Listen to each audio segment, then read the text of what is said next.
Hello and welcome to another episode of Office Hours with State Representative John K. Hampton. I'm delighted to welcome you here from the state capitol with special guest John Rathgeber. He is the president and CEO of Connecticut Business and Industry Association, better known as CBIA. And I'm so grateful that he's here today on my show. Thanks for being here. And as I mentioned earlier, I've met all of your staff except you, so it's delightful to have you here to update us on CBIA and what happened here at the legislature this past session. But first I wanted to talk to you about your background, how you came to CBIA, and I know you're just a newbie there. Right. But tell us about your background and how long you've been in the state. And Well, I grew up in Connecticut. I actually grew up in New Britain, Connecticut. Okay. And so, this is my home state, and I love Connecticut, and I really want to see Connecticut do well. So, the mission of CBIA is to try and create a competitive business climate in this state so that companies will invest here and people will have the job opportunities that they need, and that we can have futures for our children. And I grew up in a town, New Britain, as I said, manufacturing community. Sure. A lot of my friends were first or second generation Americans, and the upward mobility and the advantages that this state offered, I think were very important. And whatever we can do to try and create those opportunities for the next generation, I think is very, very important. So the mission of CBIA appealed to me. I really do believe that investments by the private sector in local communities is critically important. And I've been there so long because I've also enjoyed the political side of it, working with representatives and governors and agency heads. I think there's a lot of common ground where we all share the hopes for the future of our state. We recognize that we have some challenges in front of us, but we also have some building blocks that we can work off of. how long did you say you've been there? I started in 1977, so the first governor I got to know not really well was El Grasso. Amazing. Governor O'Neill was the majority leader, and I worked closely with during his administration with a number of his close advisors and agency heads. And so, I've seen several cycles of our economy in Connecticut. Wow. And some real challenges in fiscal policy and the like. So, 1970, so Bill O'Neill, actually El Grasso got sick and died, and Bill O'Neill took over. That was 81. Yeah. Okay, so what was the nature of your organization then? Was it a much smaller? Oh, we were much smaller. I mean, back then, I think we had maybe about 3,000 members across the Wow. state. Today, we have close to 10,000. We had a much smaller budget, much smaller staff. I was one of 3 attorneys who worked in the legislative side of things and the regulatory side for CBIA.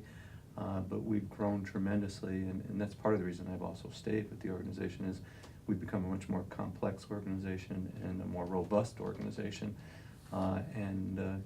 Yet our focus continues. We haven't had mission creep. Our focus is still to try and get the private sector to see this state as a place where they can grow, they have opportunities to expand their operations and create the good jobs that people need. Now, a snapshot in time when you first started, what was the economy like? What was the in Connecticut? The economy was fairly strong in the mid-'80s, and then in '89 there was a dip in the economy. Yep. And the state actually had some serious financial problems. We tried to raise taxes in the state, and the economy got worse. And as a result, the tax revenues never came in. So not only did you drive investment out of the state at that point in time, but you didn't get the economic benefits of higher taxes to balance the state budget. It was really the prelude to the income tax debate, which was huge. In 1991. In 1991, the income tax came into the state of Connecticut. CBIA actually endorsed the income tax with caveats. We wanted to make sure that we had really honest, transparent budgeting in the state of Connecticut. That's when we went to 2-year budgeting and financial forecasts by outside parties as far as revenues are concerned. We also put in the constitutional cap on growth in state spending. And we made adjustments in other taxes which had become non-competitive. Corporate income tax back then was 13.2%. It was dropped down into the 9-10% area. We had a very high tax on dividends, interest, and capital gains. Those were changed. The sales tax was over 8%. So a number of tax changes were also taking place. Fiscal policy issues, I think, continue to be really one of the toughest areas Sure. in state government. And in the mid 90s, we actually saw growth in Connecticut. And then, of course, there was the dip in the economy in 2000 following the tech bubble, and then, of course, the real collapse of the economy in 2007, 2008. Now, a lot went on here at the Capitol this past year, but before we talk about that, I want to talk to you about your day-to-day activities. CBIA is a membership organization, and you do a lot for small business, large businesses. Tell us about why it's good to be a member and what the benefits, some of the programs you do. Well, as I said, our main mission is the advocacy Okay. on state government issues, but we also provide a lot of helpful information when it comes to best practices for complying with regulatory initiatives, whether it be in employee relations area or environmental or tax policy and things like that. So we help our members comply with the laws and regulations of the state of Connecticut and be good corporate citizens, business citizens. We also provide products and services mainly for the smaller business community. We have operated a health exchange since the 1990s.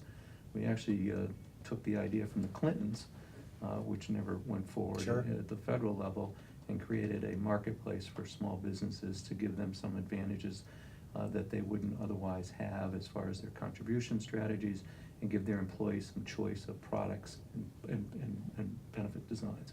So we've been operating what has been talked about now as part of the Obamacare as a shop exchange. We've been operating one for 20 years and doing it fairly successfully. So it's Rathgaber Care. It's really No, CBIA it Care. wasn't my idea. I confess that we took it from the Clintons. Okay. It was actually Hillary's idea. And you have seminars and Seminars, newsletters workshops, and economic reports and things like that to help people understand where the economy's going, where they have the opportunity to make an investment, where they can take a risk and put their capital at risk. Now, as a freshman legislator, it was a roller coaster ride here at the Capitol this past year, and I wanted to get your perspective on what was successful, what wasn't successful, some of your views on how we did. Yeah, I think there's been a lot of negative press nationally about Connecticut's economic I've heard. rankings. CNBC and Sure. other entities. And I think it's an opportunity for us all to come together and really focus on how do we improve our economic competitiveness. When I say that, I don't mean that Connecticut needs to be the cheapest place to do business, but it needs to be one of the best places to do business. And I think some things in the last year have helped create a foundation for improving our economic competitiveness. I think the energy policy legislation that went forward to try and give us access to cleaner and cheaper energy is certainly move in the right direction. The year before, the work on education reform was very important, as was this year's improvements or in higher education, investments in UConn. Sure. Making UConn not just a great public sector university, but a preeminent public sector university, I think is a really important thing as far as our economic future is concerned. We want to make sure that we're continuing to move up the food chain amongst economies so that we can continue to provide the good benefits and salaries to people in the state of Connecticut and the foundation for a good local economies. I think the biggest challenge continues to be our fiscal policy. And it's going to take year in and year out attention to it to end the cycle of budget deficits, which we've seen in the past, and to really rein in our long-term liabilities that are unfunded. Sure. Because a lot of businesses really equate unfunded liabilities long-term with future tax increases. Absolutely. And that makes them nervous about making an investment in the state. So I think we need to continue to work on that. If there was one area, that would be it. The other areas would be to really make sure that the changes we've made in education are implemented at the local level, so that we raise the bar for all students and we close our achievement gap, that we really make our higher ed institutions a partner with the business community, so that we move forward and have those kinds of relationships that are so necessary to bring the innovation, the new products and services to the market. Oh, what do you think happened? I mean, not to assign blame or anything. What happened to Connecticut, and what are other states doing differently that are good models? What are we doing not right? Yeah, well, I think we have a lot going for us. Correct. First of all, It's a great state. It's a great state. It's a wonderful state to live in. But we also have an array of world-class businesses, large and small, who can be competitive and who have the if they are convinced that Connecticut's the right place to make their investments, they can make our economy very strong going forward. So it's not like we have to reinvent ourselves. We just have to get back to the basics, in my mind. I think we got complacent, and we didn't realize that the rest of the world was moving forward, including other states. And quite frankly, because we have such great businesses in Connecticut, they're very attractive to other states. So that's why you find, the governor of Texas coming to Connecticut. Sure. Or, we have a study recently where 2/3 of the manufacturers have been approached by out-of-state representatives to try and get them to make their investments outside the state of Connecticut. And that's because these are good companies. They are companies that can be successful. They are companies that do provide good benefits and good wages. They provide safe workplaces. So they are desirable. And we just have to understand that we have to compete just as hard to keep them here and keep their investments made here as those other states are trying to attract them to go there. So I'm actually an optimist. I told you, I grew up in New Britain. I've seen, the loss of some of the manufacturing base in New Britain, but I also see green shoots in New Britain and other places around the state. One of my favorite parts of my job is visiting members. Sure. And the commitment that these companies have to their state and their positive outlook for their own companies is tremendous. We just have to make them more confident that state government will work with them to help them be successful. And to your point about visits, I've had the opportunity to visit with small businesses and some of your members, and what's loud and clear is not what we do necessarily legislatively, is not do. Right. And sometimes they're telling us to get out of their way. Right. And one thing that they feel is burdensome regulations, and you hear that over and over again. And I was heartened by the governor's executive order to review some of the regs that haven't been reviewed in a long time. Would you agree that that's a first important step? Absolutely. It's a very important step to look at the regulations, particularly antiquated regulations, which you still have to comply with because Sure. they're on the books, but they really don't make any sense as far as what you're trying to accomplish, whether it's in environmental stewardship or other areas. I'll give you some of the regulations right now on where people between the ages 16 and 18 can work are counterproductive to the ability to get kids internships during the summer months. Because you can't work in a manufacturing environment if you're under 18 years old. Well, the definition of manufacturing environment includes research labs and things like that if there's any manufacturing going on the premise. So one of the things that CBIA does is we try and get internships for kids at Hartford High School and places like that during the summer so that they can see what the opportunities are and why their education is important for them to be able to move forward. That's terrific. And I think, I had an internship, a couple in college, and they're so valuable. And there's some students that we probably find are more geared toward business, but there are a lot of kids who want to go the way of trades and things like that. So I'm not sure if we're doing enough, or maybe we're doing a better job of accommodating those who want to learn welding or other skills. Right. We're doing better, but there's room for improvement, clearly. We had a wonderful experience this last summer where we, along with a person named Peter Worth, helped put forward a project for some kids at Hartford High School at the Engineering and Green Technology Academy. And they built a wind turbine with solar panels. They designed it, they built it. Some graduates of the academy who are at UConn School of Engineering helped them. And that wind turbine is now in Nepal, powering a rural Wow. school in Nepal. And if you want to have faith in the next generation, just meet these kids. And when I was over there this summer talking to them, they're from the projects in Hartford, Sure. really kind of tough neighborhoods. And they're telling us that they're spending their summer at the classroom doing this, actually assembling it, designing it and all that, because they want to do something for people who don't have as much as them. It's So, great. I mean, it's terrific. it's a great story, but it took a person like Peter Worth, who had some financial resources to put it into the project and the vision to do it. And, these kids will never be the same. They will now understand, they go back to school, they will understand why it's important to take that math course, why it's important to, be diligent about their studies, and they see a future for themselves. And I think you mentioned earlier to me that they're going to be displaying it, or video. We're going to show a video. Our Okay. annual meeting's coming coming up, up, yeah. and we're going to celebrate these kids and That's their nice. teacher and their principal, and show everybody in the audience a video that is from the beginning of it. It's only an 8-minute video, but showing the beginning of it, showing the kids working on the project, and seeing it also actually powering the school in Nepal. That's great. That's exciting, and it's obviously you're nurturing a new generation. And Right. It's, we have to give back to these kids. These kids, they deserve, they deserve our best efforts to give them the opportunities to live productive lives. And that's why I thought that education bill from 2 years ago was so important to the state.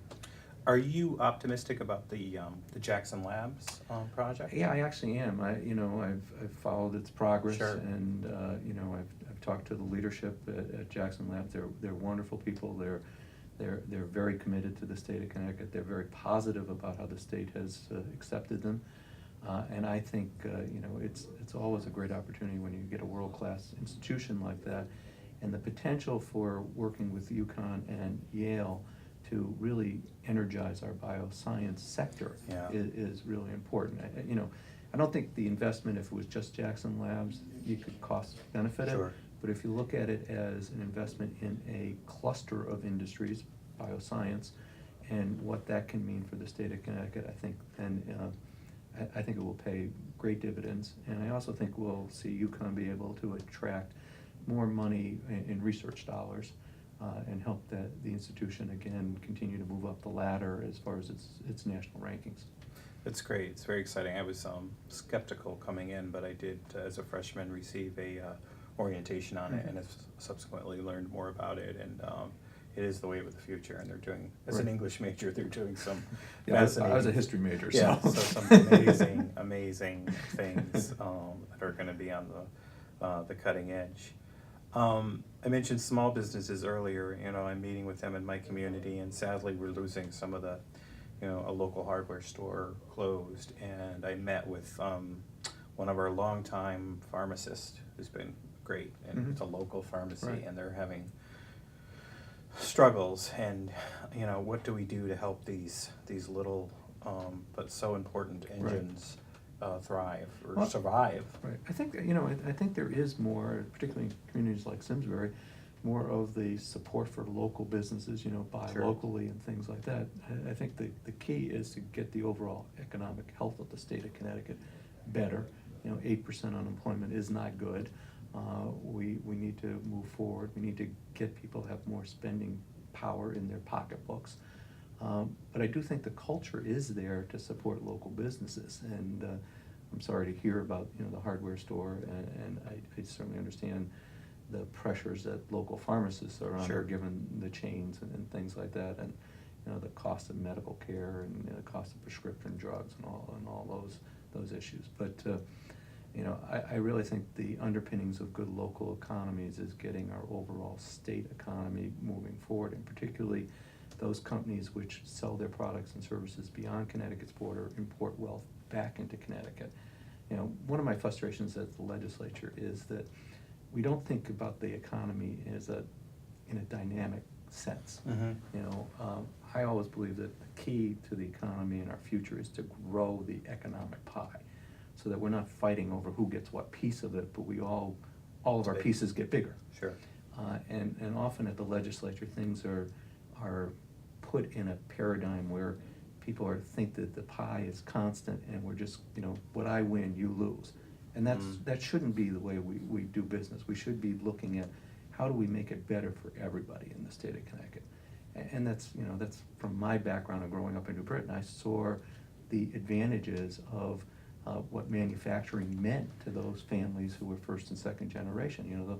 Those fathers mostly back then in the 50s, I mean, they had family supporting wages, and their kids were able to, go to school and go to college and have generational improvement.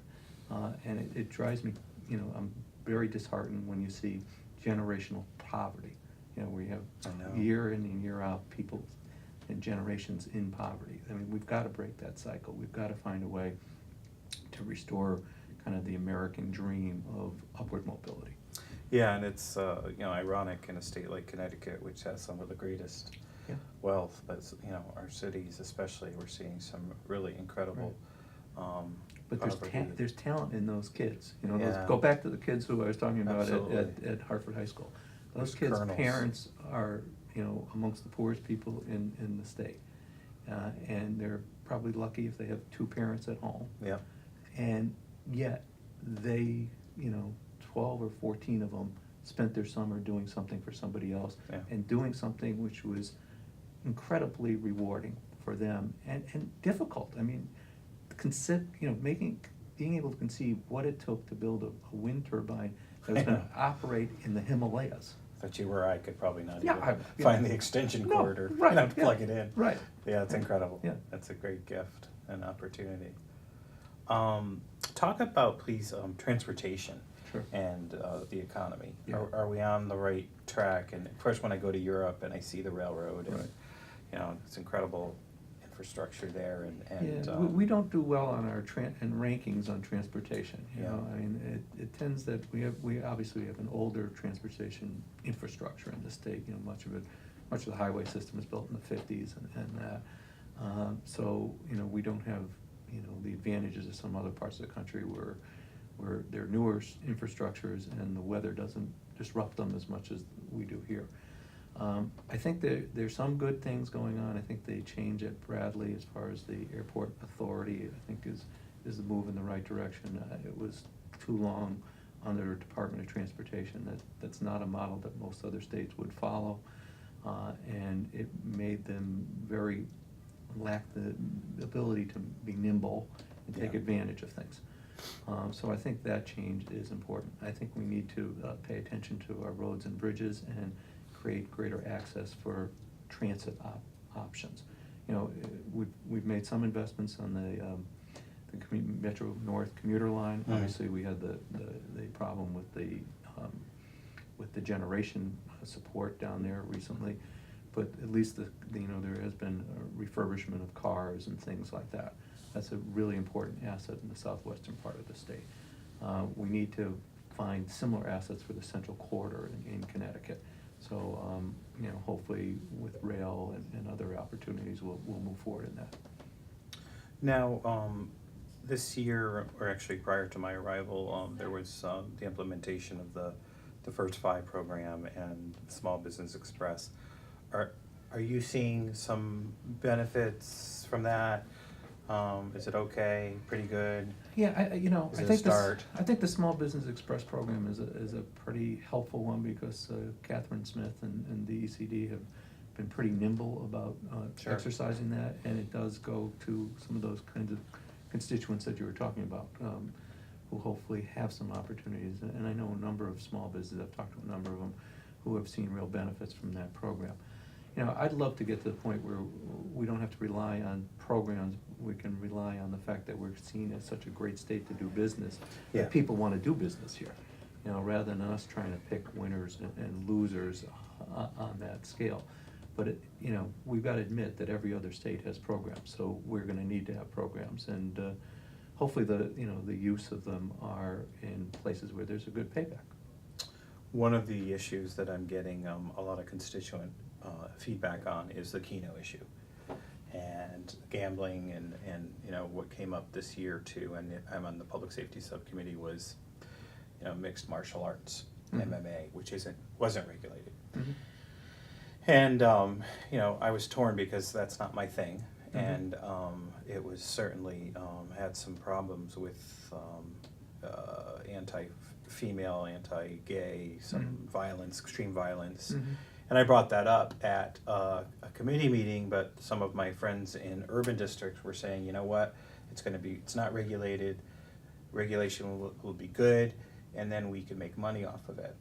But my concern with programs like that, are we cheapening our cities in the long run? Are we Yeah. taking the money now, and in the long run, are our cities like Bridgeport and other cities gonna be known for, gambling, lottery, prostitution, drugs, and all the Right. things that, is that a slippery slope? Yeah, I'm concerned about it because, I think we have to make our cities places where people wanna live, and particularly young people wanna live. And so, my goal would be to see places be exciting places, not because of gambling or martial arts or things like that, but because there is an Arts, array of things. education, culture. Art, good, public safety, good educational opportunities, good theater, good visual arts, things like that. I have 3 kids, none of them live in Connecticut, they all live in cities though. So I wish they would live in Connecticut and, choose our cities as being exciting places to live. And I just think the other issue is, if we got our economy moving, we wouldn't have to do this. And depend on those. Right, I mean, all of a sudden our income tax receipts would be better, our corporate tax receipts would be better. We wouldn't have to have those kinds of ploys in order to balance a budget. So, I think that's why the focus has to be on improving our economic competitiveness and getting the business community to have confidence that this is the state. It's not about the business community, it's about the future of the state of Connecticut. It's really more important for the people of Connecticut that we're competitive, economically competitive, than it is for the businesses. And do you believe the same thing with casinos and, Yeah, I seeing do, it? the casinos, especially the 2 that we have in the state of Connecticut have played a role. I remember when Electric Boat was really downsizing and there were a lot of layoffs going on, so they provided, an opportunity for people to be employed. And they also bring some wealth into the state of Connecticut to the extent that people come to Connecticut in a tourism kind of basis in order to participate in it. But I don't think you can, look at what's happening with casinos now. The revenues are down. Yeah. You're saturated the marketplace, Springfield coming online and things like that. So I really think the focus has to be on our basic economy. Are you optimistic? Are you feeling any forward movement on the economy, that we're budging at all? The boat is coming up at all? I do. The funny thing to me is when I go visit these companies, people are optimistic about their own businesses and their future of their own business. And in many cases, they're making investments in their own business. It might be in technology. In some cases, it's also in space. But when they talk about confidence in the state, they lack confidence in the state. So that's the misconnect, and that's what we got to work on. Yeah.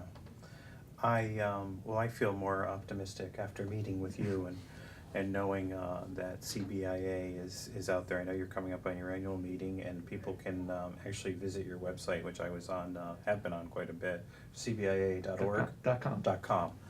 And of course, your staff is always within arm's distance to answer questions, and they were a great resource to me during this legislative session. And I'm trying to be as supportive as I can of all businesses. And for me, it's been a learning curve on many issues, as you could imagine, as a freshman. Oh, yeah, there's so much. This year we had the Sandy Hook legislation and the budget, and every day there's something, GMOs and, assisted suicide, but small business, all businesses in state and our economy remains a priority for all of us, for not just us, but for future generations, that we want to make this the most vital state in the nation. And I think we're well on our way. And I want to thank you and CBIA for all that you do, and good luck with your annual meeting. Thanks. And here's to another 30 years over there. No sign I'm of not. retiring. I'm not doing another 30 years. Thanks for joining us. I hope you come back soon. Yep. Take care. Glad to. Thank you for joining us for another episode, and we hope to see you soon again. Thank you very much. Take care. Thanks, John. thank you very I much. appreciate it. Yeah, absolutely.